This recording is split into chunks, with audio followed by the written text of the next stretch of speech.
Assalamualaikum warahmatullahi wabarakatuh. Alhamdulillahirabbil alamin.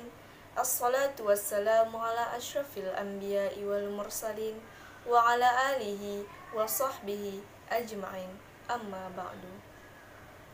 Pertama-tama dan yang paling utama, marilah kita ucapkan puji dan syukur kita terhadap kehadirat Allah Subhanahu wa taala yang telah memberikan kita rahmat sehingga dapat menyampaikan pengertian yang berhubungan dengan sejarah dakwah. Perkenalkan dan tak lupa junjungan kita Nabi Muhammad SAW yang telah mengajak kita dari zaman kegelapan ke zaman terang benderang. Perkenalkan, nama saya Raudatun Anissa, Prodi Manajemen Dakwah semester 3, kelas C. Langsung saja masuk ke materi yang pertama, yaitu pengertian sejarah dakwah. Sejarah dakwah berasal dari kata sejarah dan dakwah. Sejarah yang berarti pohon dalam bahasa Arab, yang berarti penanggalan atau kejadian berdasarkan urutan tanggal dan waktu. Kini kata sejarah telah mengandung arti khusus, yaitu masa lampau umat manusia.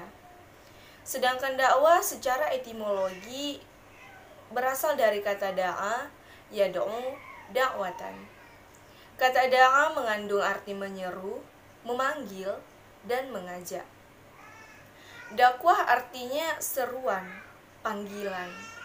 Dengan demikian, sejarah dakwah dapat diartikan sebagai peristiwa masa lampau umat manusia dalam upaya menyeru, memanggil, dan mengajak umat manusia kepada Islam, serta bagaimana reaksi umat yang diseru dan perubahan-perubahan apa yang terjadi setelah dakwah digulirkan, baik langsung maupun tidak langsung.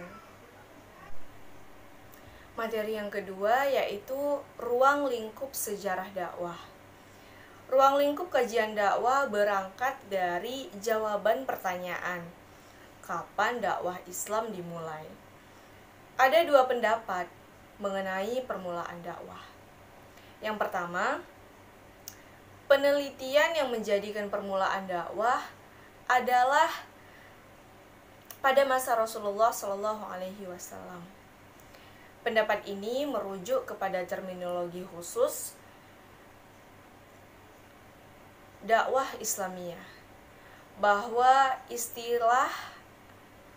Islam ialah agama yang dibawa oleh Nabi SAW. Pendapat kedua, peneliti lain berpendapat bahwa permulaan dakwah adalah sejak diutusnya para nabi dan rasul.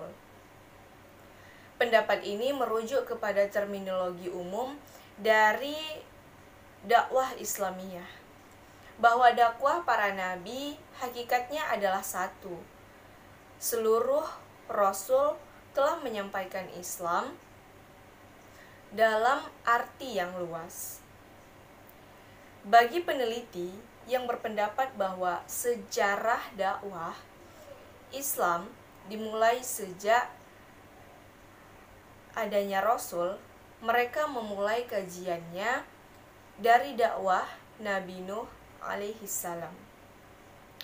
Alasannya adalah karena Nabi Nuh merupakan Rasul pertama yang diceritakan oleh Al-Quran tentang aktivitas dakwah. Berdasarkan dua pendapat, maka sejarah dakwah seharusnya dapat dimulai sejak dimulainya dakwah. Sedangkan potret kesejahteraan yang dipotret, kesejarahan yang dipotret adalah aktivitas dalam memenuhi perintah Allah Subhanahu wa taala untuk menyebarkan agama, membina masyarakat, melakukan transformasi sosial budaya. memelihara agama, dan mempertahankannya dari serangan musuh. Sejarah Islam juga memotret bagaimana perjuangan menegakkan agama dalam rentang masa yang begitu panjang ini pasang surut. Berikutnya adalah metode mempelajari sejarah dakwah. Metode partisipatif dengan teknik pengumpulan data, yaitu dalam Al-Quran banyak kisah yang mengandung ibrah, yaitu pelajaran.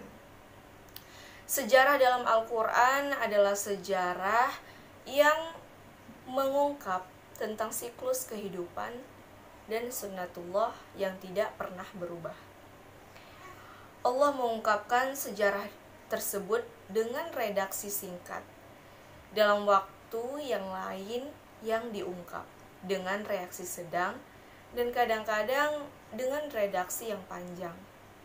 Jika Allah telah mendidik Nabi Muhammad dengan sejarah Nabi sebelumnya, maka penerus dakwah ini seharusnya lebih bersemangat untuk mengambil inspirasi dari dakwah mereka. Selanjutnya adalah manfaat mempelajari sejarah dakwah. Yang pertama, menjadi pelajaran bagi penggiat dakwah dan umat hari ini. Salah satu fungsi utama sebuah sejarah adalah menjadi pelajaran bagi orang-orang generasi sesudahnya. Banyak kejadian-kejadian penting yang telah terjadi di masa awal mula dakwah Islam. Peristiwa-peristiwa penting perjuangan dakwah Islam merupakan suplemen penting yang akan mendorong vitalitas dan semangat mereka untuk terus giat berdakwah. Manfaat yang kedua, sejarah dakwah menjadi contoh strategi dakwah yang akan dilakukan oleh para generasi penggiat dakwah hari ini. Sejarah dakwah banyak menorehkan contoh strategi dakwah penting yang mirip kondisinya dengan berbagai hambatan yang dihadapi generasi penggiat dakwah hari ini.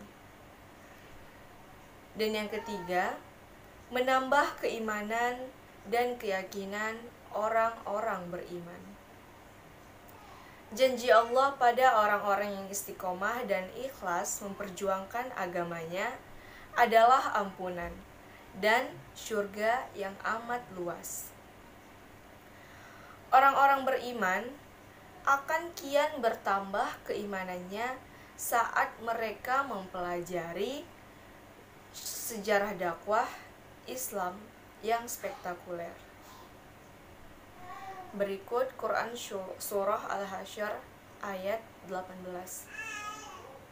A'udzu billahi minasyaitonir rajim. Bismillahirrahmanirrahim. Ya ayyuhalladzina amanu taqullaha wal tanzur nafsum ma qaddamat liqadi wattaqullah innallaha khabirum bima ta'malun.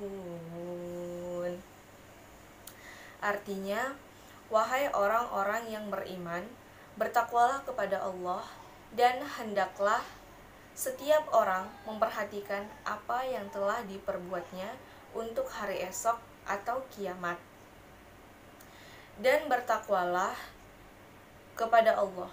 Sungguh Allah Maha teliti terhadap apa yang kamu kerjakan. Terima kasih.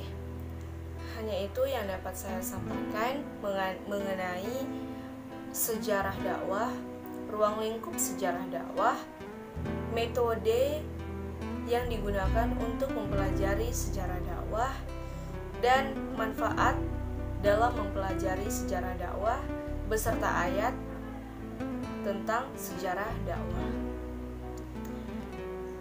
Assalamualaikum warahmatullahi wabarakatuh.